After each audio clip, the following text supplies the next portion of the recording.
presidente da Câmara dos Deputados, Eduardo Cunha, vai falar agora ao vivo. Então vamos ouvir. Boa tarde a todos, mais uma vez. Bom, eu completei 10 meses na presidência da Câmara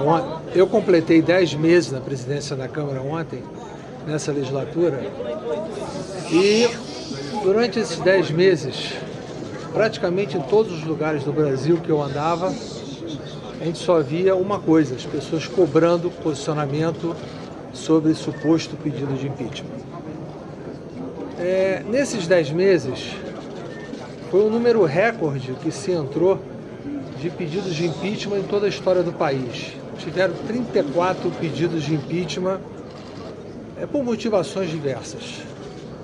Todos são testemunhas que o meu posicionamento sempre foi coerente na minha argumentação e sempre foi de natureza técnica. Eu sempre refutei todo e qualquer pedido que abarcasse o mandato anterior, apesar de discussão de jurisprudência que a tese de que a emenda da reeleição foi posterior à edição da lei e, consequentemente, havia uma discussão sobre a continuidade do mandato.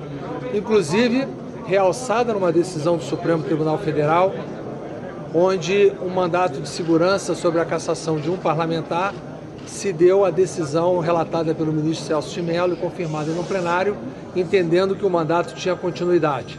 Mas mesmo com essa decisão trazida aos autos de vários pedidos, eu mantive o meu posicionamento do respeito ao parágrafo 4º do artigo 86 da Constituição Federal, de não abarcando fatos anteriores ao mandato atual. Esse sempre foi o meu posicionamento e, baseado nisso, dos 34 pedidos, eu já havia rejeitado 27. Alguns outros por erros formais e alguns outros basicamente por essa motivação. Havia me comprometido a todos a fazer o processo de decisão até o fim do mês de novembro e pretendia tê-lo feito na segunda-feira de manhã. Já estava a decisão tomada, pronta e assinada com a Secretaria-Geral da Mesa com relação às decisões que eu estou anunciando hoje. Não o fiz segunda-feira, única e exclusivamente porque mudaram o conteúdo da mídia com aquela divulgação daquela situação absurda que foi a manchete de todos os jornais de segunda-feira, o que, de uma certa forma, eu entendi como um constrangimento, já que toda a discussão e todos os pareceres estavam nos meus e-mails. E, consequentemente, de repente eu recebo um e-mail sábado com o parecer final já revisado e, efetivamente, acontece aquilo no domingo e a gente está vendo aí invasões, enfim, de privacidades que possam ter vazado, e eu até atribuo um pouco o que aconteceu segunda-feira, a certeza que eu iria tomar essa decisão segunda-feira. Por outro lado, na segunda-feira eu não tomei por isso e na terça eu não quis tomar para não misturar com a decisão do Conselho de Ética. Consequentemente, ontem nem abri a sessão da Câmara, deixei que o Conselho de Ética andasse até a hora que o Congresso que marcou a sua sessão começasse, para mostrar que eu estou absolutamente distante desse processo, a defesa feita pelo meu advogado e por aqueles que acreditam na minha defesa e que efetivamente exerceram o poder de decidir. Consequentemente, dos 7 pedidos que eu me comprometi a decidir até o fim de novembro, na realidade eu proferi decisões sobre 5. 2 eu não ainda decidi e acho que será desnecessário no momento de decidir, que é o do deputado Francisquini, e um último que entrou muito retardado, que a argumentação é mais ou menos idêntica aos que eu já apreciei. E não teria sentido você dar 2 despachos iguais. Dos demais 5 que estavam, um é a própria desistência do primeiro pedido de impeachment formulado pelo Hélio Bicudo. Na realidade, aquele primeiro eu iria negá-lo com a precisão de que a argumentação não estava precisa e se reportava ao mandato de 2014. Então não via razão para acolher.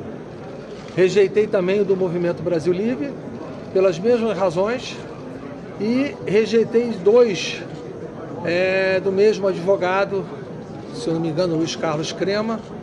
Um, apesar da sua fundamentação correta, mas tratava-se do ano de 2014, e é o mesmo entendimento. E ele entrou com outro, tratando-se do ano de 2015, Porém, a argumentação não está tipificada, ele não tipificou nenhuma conduta que pudesse ser efetivamente alcançada pela Lei 10.079. Quanto ao pedido, que eu diria a vocês o mais comentado por todos vocês, formulado também pelo Dr. Hélio Bicudo e os advogados que o acompanham, contra esse eu proferi a decisão com o acolhimento da denúncia. E esse acolhimento se deu basicamente porque ele coloca, e a cópia do parecer está aqui definitivo, são 22 páginas de parecer, que está sendo levada à publicação hoje, que eu vou mandar distribuir a cópia para todos vocês.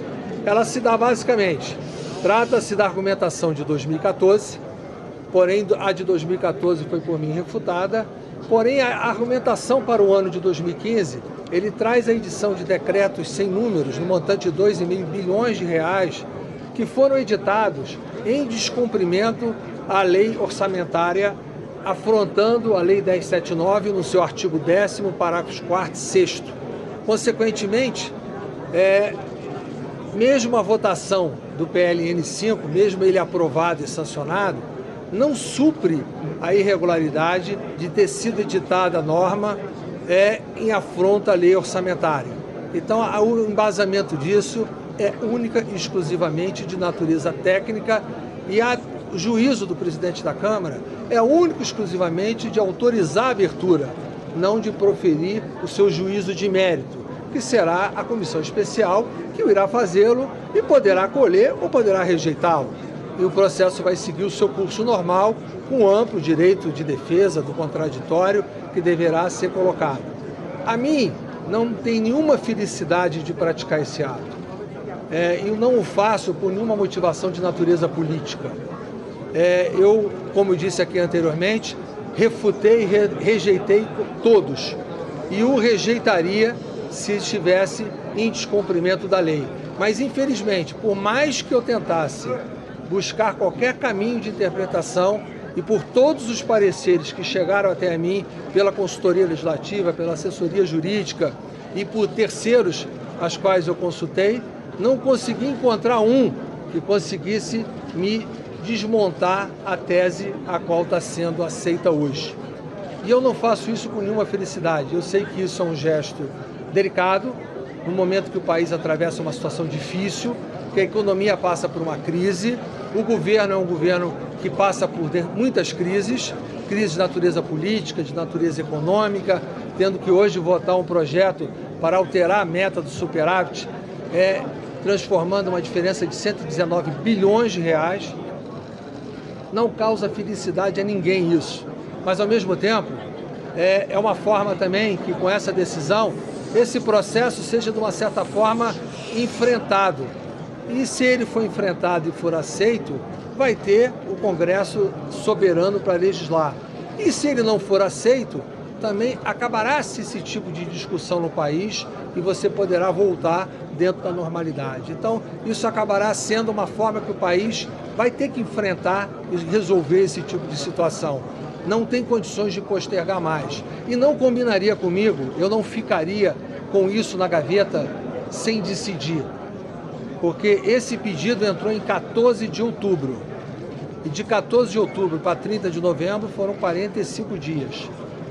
Ele estava passando do limite do razoável de eu proferir uma decisão. E eu não consegui dar outra que não fosse essa que estão nos pareceres. Então era esse o comunicado que eu queria fazer a vocês, lamentando profundamente o que está ocorrendo e dizendo que não tenho nenhuma felicidade no ato que eu estou praticando. E que o nosso país possa passar por esse processo, superar esse processo e que a gente possa, com isso, conseguir superar as nossas crises políticas e econômicas sem eu fazer qualquer juízo de valor do mérito disso e sem qualquer tipo de torcida. A minha posição será a mais isenta possível com o seu encaminhamento. Obrigado.